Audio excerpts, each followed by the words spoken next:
అదే RTV app వార్తల్ని క్షణాల్లో చదివే అవకాశం ఉంటుంది. ఒక న్యూస్ పేపర్, ఒక టెలివిజన్ ఛానల్ మీ చేతుల్లో ఎప్పుడూ ఉంటాయి. రాష్ట్ర ప్రభుత్వం మొక్కల పంపిణీ కార్యక్రమాన్ని ప్రతిష్టాత్మకంగా తీసుకున్నటువంటి నేపథ్యంలో అనంతపురం అర్బన్ ఎమ్మెల్యే దగ్గుపాటి ప్రసాద్ ఈరోజు దగ్గరుండి మరి మొక్కల పంపిణీ కార్యక్రమాన్ని చేపట్టినటువంటి పరిస్థితి. ఇటువంటి పరిస్థితుల్లో ఎమ్మెల్యే గారు ఏం చెప్తారని మాట్లాడారు. సరే, ఏంటి మొక్కల పంపిణీ కార్యక్రమాన్ని ప్రతిష్టాత్మకంగా తీసుకున్నటువంటి పరిస్థితి ఏం చెప్తారు? అనంతపురం జిల్లా తక్కువ వర్షపాతం ఉండే జిల్లా. దానిలో భాగంగానే మేము ఈ అనంతపురం జిల్లాలో ముఖ్యంగా అనంతపురం అర్బన్ నియోజకవర్గంలో మొక్కలు పెంచాలని చెప్పేసి లాస్ట్ మంత్ కలెక్టర్ గారిని కోరడం జరిగింది. దానిలో భాగంగానే దాదాపు 1,00,000 మొక్కలు నాటే కార్యక్రమాన్ని పెట్టుకున్నాం.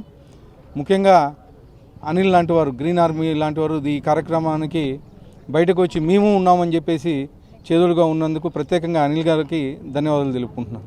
సార్, ఎస్పెషల్లీ ముఖ్యమంత్రి నారా చంద్రబాబు నాయుడు ముఖ్యమంత్రి అయినప్పటి నుంచి ప్రతిసారి మొక్కల పంపిణీపై ప్రత్యేక శ్రద్ధ పెడతారు. కాకపోతే మరి దాని మెయింటెనెన్స్ అనేది అసలు ఎక్కడ ఉండట్లేదు.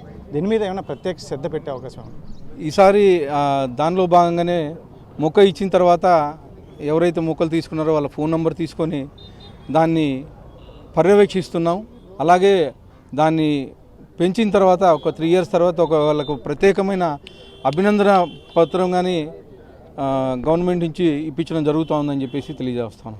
సార్, ఇంకా ప్రత్యేకంగా ఎస్పెషల్ అనంతపురం లాంటి, ఎందుకంటే బయట నుంచి కూడా చాలామంది వచ్చే పరిస్థితి ఉంటుంది. ఇక్కడ అవసరాలను బట్టి వాతావరణ పరిస్థితుల దృష్ట్యా ప్రత్యేక శ్రద్ధ మొక్కల పెంపనీ కార్యక్రమం కాకుండా ఇంకా అనేక అంశాల మీద మీరు ఎమ్మెల్యేగా ఏ అంశాల మీద దృష్టి పెట్టే అవకాశం? ఇక్కడ ప్రత్యేకంగా మొక్కలు ఒకటే కాకుండా పార్కుల మెయింటెనెన్స్ గత 5 ఏళ్లలో బాగా కుంటుపడింది. పార్కుల మెయింటెనెన్స్ అయితే గత వారంలో మేము నేషనల్ పార్క్ కానీ వెళ్ళడం జరిగింది. అక్కడ అనేకమైన ఇబ్బందులు ఉన్నాయి. దానిలో కానీ ఎస్టిమేషన్స్, ప్రపోజల్స్ పంపించాం. మా ముఖ్యమంత్రి వారిని మాట్లాడి దానికి సంబంధించిన నిధులు తీసుకొచ్చేసి పార్కులు అయితే తర్వాత ఇక్కడ ఏవైతే మౌలిక సదుపాయాలు లేవో అవన్నీ కల్పిస్తామని చెప్పి తెలియజేస్తాం. సార్, ముఖ్యంగా పార్కుల్లో జిమ్స్, ఓపెన్ ఎయిర్ జిమ్స్ అనేది అసలు పూర్తిగా మరమ్మతులు చేయకుండా కూడా నిరుపయోగంగా ఉన్నటువంటి పరిస్థితి. దీని మీద మీరు ఏమన్నా ప్రత్యేక శ్రద్ధ ఏమన్నా? ఖచ్చితంగా తీసుకుంటున్నాను. గత 5 ఏళ్లలో ఏ పార్కుని మరమ్మతులు కానీ లేకపోతే నిర్వహణ చేసి పడేశారు. దానిని ప్రతి పార్కును విజిట్ చేస్తున్నాను. అక్కడ ఏవైతే సమస్యలు ఉన్నాయో మున్సిపల్ కమిషనర్ గారితో చర్చించడం జరుగుతూ ఉంది. దానికి ఎస్టిమేషన్ లేపించేసి అభివృద్ధి వైపు తీసుకెళ్తామని చెప్పేసి తెలియజేస్తాం. సార్, ఫైనల్గా మీరు టాయిలెట్స్ మీద, నగరంలో టాయిలెట్స్ మీద కూడా చర్చ పెట్టారు. అందులో ముఖ్యంగా మున్సిపల్ అధికారులతో కూడా చర్చించినటువంటి పరిస్థితి. దీని మీద ఎలా ఉంది అసలు?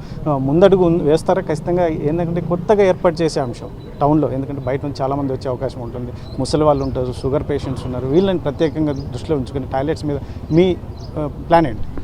యాక్చువల్గా సులభ్ కాంప్లెక్స్ కట్టిమని చెప్పేసి మున్సిపల్ కమిషనర్ కోరడం జరిగింది. లాస్ట్ వీక్లో డిస్కస్ చేశాను.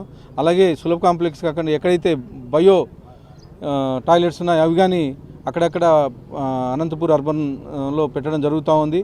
దీని మీద ప్రత్యేకమైన డ్రైవ్ చేసి ఎక్కడైతే అవసరాలు ఉన్నాయో అక్కడ ఖచ్చితంగా ఈ టాయిలెట్స్ ఇవన్నీ పెట్టడం జరుగుతుందని చెప్పేసి తెలియజేస్తాం. ఇది అనంతపురం అర్బన్ ఎమ్మెల్యే దగ్గుబాటి ప్రసాద్ చెప్తున్నటువంటి విషయం. మొత్తం మీద అయితే మాత్రం రాష్ట్ర ప్రభుత్వం మొక్కల పంపిణీ కార్యక్రమాన్ని ప్రతిష్టాత్మకంగా తీసుకున్నటువంటి నేపథ్యంలో వాటిని ఏదైతే సంరక్షణ కూడా వాటి మీద ఖచ్చితంగా క్షుణ్ణంగా పరిశీలిస్తున్నాం. వారి మొబైల్ నంబర్ కూడా తీసుకొని ఎప్పటికప్పుడు పర్యవేక్షణ కూడా చేస్తున్నాం. ఒకవైపు చెప్తూనే నగరంలో టాయిలెట్స్ అంశంలో కూడా ఖచ్చితంగా దాని మీద పనిచేయడానికి మేము సిద్ధంగా ఉన్నాం. ఏర్పాటు చేయడంలో కూడా ఇప్పటికే నగర కమిషనర్తో కూడా చర్చించినటువంటి పరిస్థితి. కాబట్టి ఖచ్చితంగా ఏదైతే ఉందో అన్ని అంశాలను, పార్కులు నిరుపయోగంగా ఉన్నటువంటి గత ప్రభుత్వంలో ఏర్పాటు చేసినటువంటి తెలుగుదేశం ప్రభుత్వంలో ఏర్పాటు చేసిన పార్కులు కావచ్చు, ఓపెన్ ఎయిర్ జిమ్స్ కావచ్చు, గత జగన్మోహన్ రెడ్డి ప్రభుత్వం పూర్తిగా నిర్వీర్యం చేసింది. వీటి మీద కూడా ప్రత్యేక దృష్టి పెట్టి వీటిని ఫంక్షనింగ్ తీసుకురావడానికి సిద్ధంగా ఉన్నామని చెప్పేసి ఎమ్మెల్యే చెప్తున్నటువంటి పరిస్థితి. కెమెరా పర్సన్ సుధాకర్తో చల్లాకి నాయుడు, ఆర్టీవీ అనంతపురం. మరిన్ని వీడియోస్ కోసం ఛానల్ ని సబ్స్క్రైబ్ చేయండి. లేటెస్ట్ అప్డేట్స్ కోసం వాట్సాప్ ఛానల్ ని ఫాలో చేయండి. అండ్ లింక్ డిస్క్రిప్షన్ లో ఉంది.